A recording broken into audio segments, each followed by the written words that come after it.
L'Afrique concentre une part importante de la biodiversité mondiale, mais elle est aujourd'hui extrêmement menacée.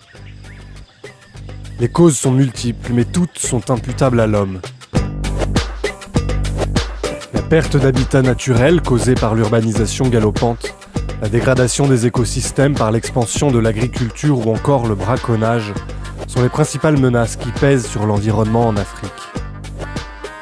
Afin de préserver ces ressources naturelles, il est essentiel d'impliquer les communautés locales en leur proposant des activités alternatives génératrices de revenus. Parmi ces activités, l'apiculture présente un intérêt à la fois commercial et écologique. Ces dernières années, de nombreuses initiatives portées par des ONG locales ont vu le jour. Elles tentent de développer la production de miel tout en protégeant les ressources naturelles. Mais les défis à relever sont nombreux. Enclavement des villages, savoir-faire insuffisant, conflits fonciers sont autant de freins au développement de filières locales. Fin 2015, le programme de petites initiatives du Fonds français pour l'environnement mondial a réuni les responsables de 6 ONG ouest-africaines. Accompagnés d'un technicien apicole, ils vont visiter une vingtaine de villages dans 4 pays. Ensemble, ils vont identifier les difficultés auxquelles font face les apiculteurs qu'ils accompagnent et tenter d'apporter des solutions.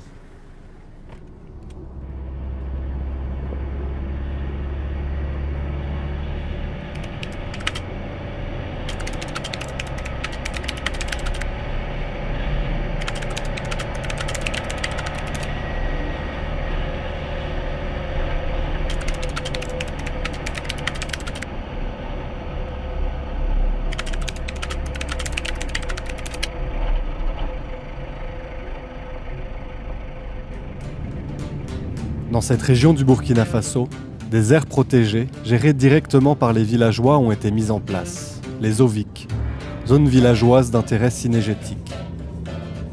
En y développant des activités non destructives de l'environnement, à l'instar de l'apiculture, elles permettent une meilleure conservation des ressources naturelles.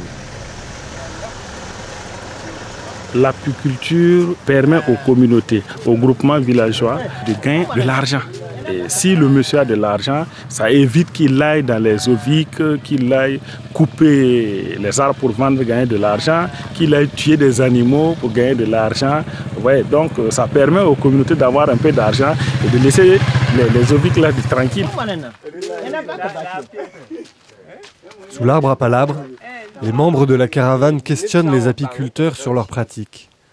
Ils cherchent à identifier les obstacles auxquels ils font face. Si eux, au niveau de leur terroir, là où ils ont la possibilité de faire des reboisements, c'est bien d'une manière générale de reboiser aussi avec des espèces mellifères. Nous ne ferons qu'améliorer leur connaissance et améliorer dans le sens de toujours penser à la conservation des ressources. Donc il faut les former et ensuite leur donner le matériel et également les accompagner dans le coulement des produits.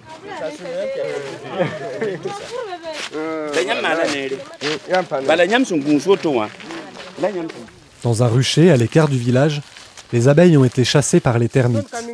En cause, le manque de suivi des apiculteurs. Un problème récurrent quand les ruches sont éloignées des habitations. Si elles ne sont pas déplacées rapidement ou que les apiculteurs ne s'impliquent pas davantage, elles seront entièrement détruites. Les abeilles ne reviendront jamais. Et quand ils se rendent compte qu'il y en a qui sont venus du Sénégal, du Ghana, du Togo, de la Côte d'Ivoire pour venir jusqu'à Pama parler de l'apiculture, ça veut dire qu'à quelque part, il y a quelque chose à gagner. L'apiculture ne nécessite pas d'infrastructures coûteuses et peut parvenir en peu de temps à générer des revenus substantiels. Pourtant, la professionnalisation des apiculteurs n'est pas simple.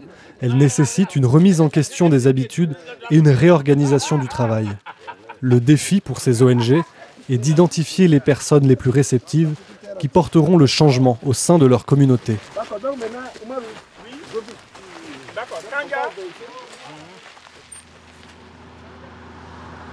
La caravane poursuit sa route vers la région centrale du Togo, à la rencontre des apiculteurs de la forêt classée d'Abdoulaye.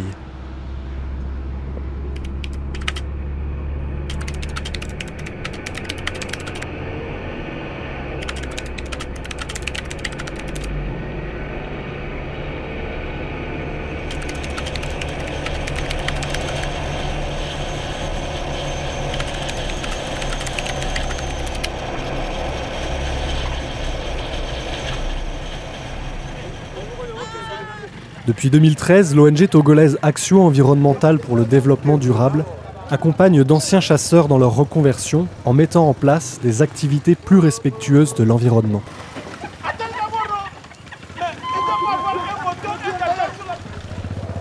Les acteurs avec qui nous travaillons nous ont toujours dit, étant donné que c'est quand on n'a pas d'argent qu'on va pour chasser et aller vendre et avoir un petit revenu, il faut nous trouver autre alternative. Prends quelques feuilles, tu mets, tu allumes. Ça là, on appelle la scie. Vous connaissez? Voilà. Ça on prend pour attirer les abeilles. Voilà, pour faire... Ils ont cessé la chasse. Aujourd'hui, maintenant, c'est eux qui sont transformés en éco-gardes, c'est eux qui commencent par sensibiliser. Mais en retour, qu'est-ce qu'ils gagnent? Il faut qu'ils aient une activité qui puisse les apporter de l'argent. Et du coup, l'activité qui rime parfaitement avec la conservation de la nature, ça se dégage, c'est l'apiculture. Donc il faut bien enfumer dedans. Vous avez compris? Attends, faut secouer ça là pour que la fumée là revienne. Sans avoir encore atteint le niveau optimum de production, ils sont déjà confiants que le miel peut être considéré comme une activité génératrice de revenus à deuxième niveau, après juste l'agriculture. Et cela devant l'élevage. Donc c'est encourageant. Les groupements les plus productifs sont ceux qui traditionnellement pratiquaient l'apiculture, bien avant l'arrivée des ONG. Les bénéfices dégagés par la vente de miel et de cire leur permettent de réinvestir dans de nouvelles ruches et d'augmenter leur production. Il apparaît intéressant de mettre en avant ces apiculteurs qui réussissent, afin de montrer aux autres qu'avec un peu d'investissement et de savoir-faire, l'apiculture est une activité fructueuse.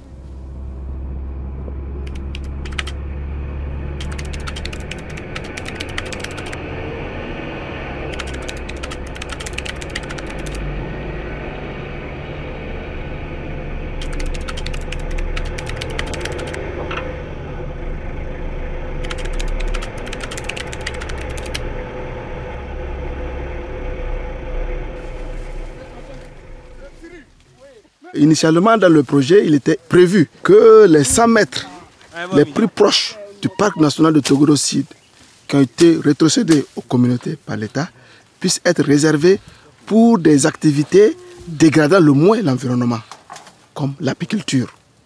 Ici, la ruche a été vandalisée. On a trouvé de la paille dedans.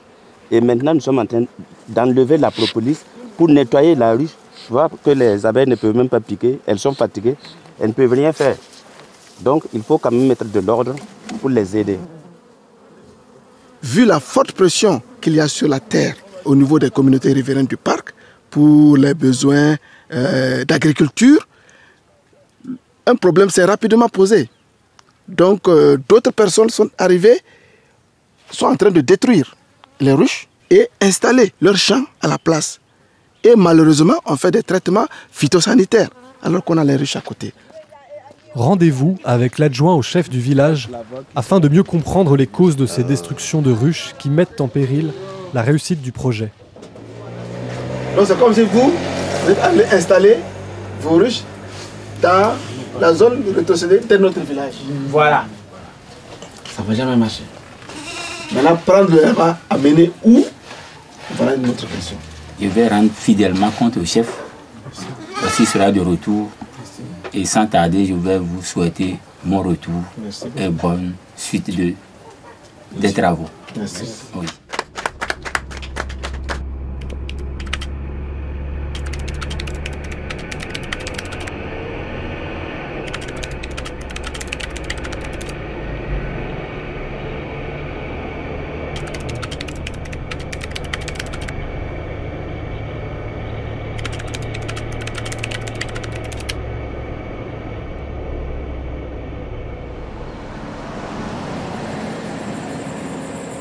North Coast is gender sensitive.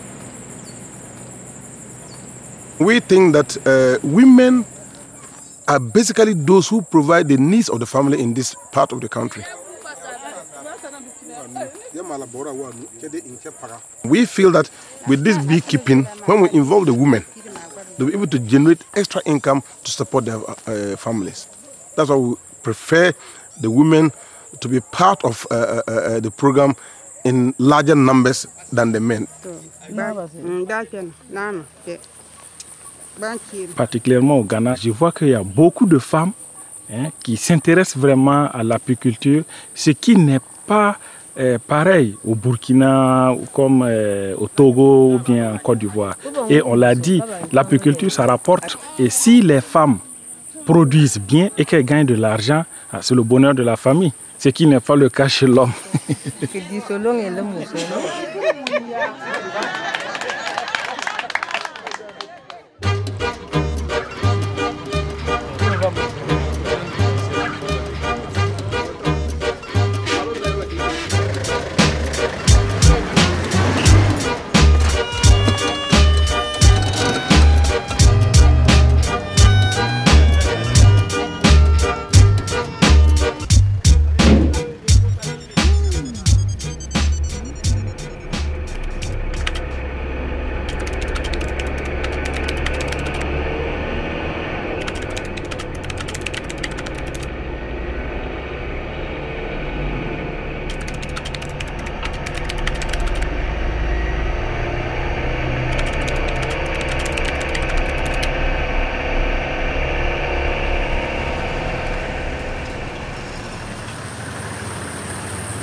Nous sommes dans le parc national de la Komoué et patrimoine de l'UNESCO. Par contre, les riverains, c'est leur propriété et l'État a pris. Et dès lors que l'État a pris et que c'est devenu mondial, eux, ils ne peuvent plus avoir d'autres surfaces énormes pour pouvoir cultiver. Donc, ils ont besoin de micro-projets qui peuvent venir en appui par rapport à la surface qui leur sont réservées. Actuellement, on fait des analyses. On va dire que président, votre miel n'est pas bien. Vous allez dire que c'est faux. Alors que c'est à la préparation de la riche. Ça marche? Merci.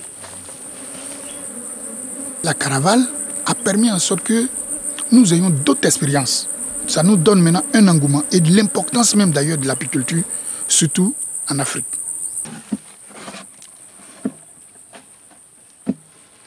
Vous voyez? L'apiculture est une activité qui accompagne les producteurs en milieu paysan. Ça les aide à protéger l'environnement et à avoir quelque chose.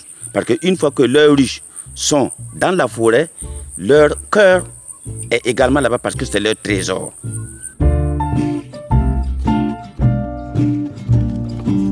Les apiculteurs rencontrés sont unanimes. Il existe une réelle demande en produits apicoles, mais le niveau de production actuel ne permet pas d'y répondre. Nombreux sont également conscients des bénéfices qui découlent de l'apiculture, comme l'amélioration de la pollinisation, qui, grâce à l'activité des abeilles, augmente les rendements agricoles. Nous l'avons vu, de nombreux obstacles restent à surmonter. Mais il faut dès à présent renforcer les compétences des apiculteurs pour que, dans un avenir proche, ils puissent se passer du soutien technique et financier des ONG. Alors, l'apiculture jouera pleinement son rôle. Elle permettra aux communautés de gagner de l'argent et de contribuer à la conservation de la biodiversité.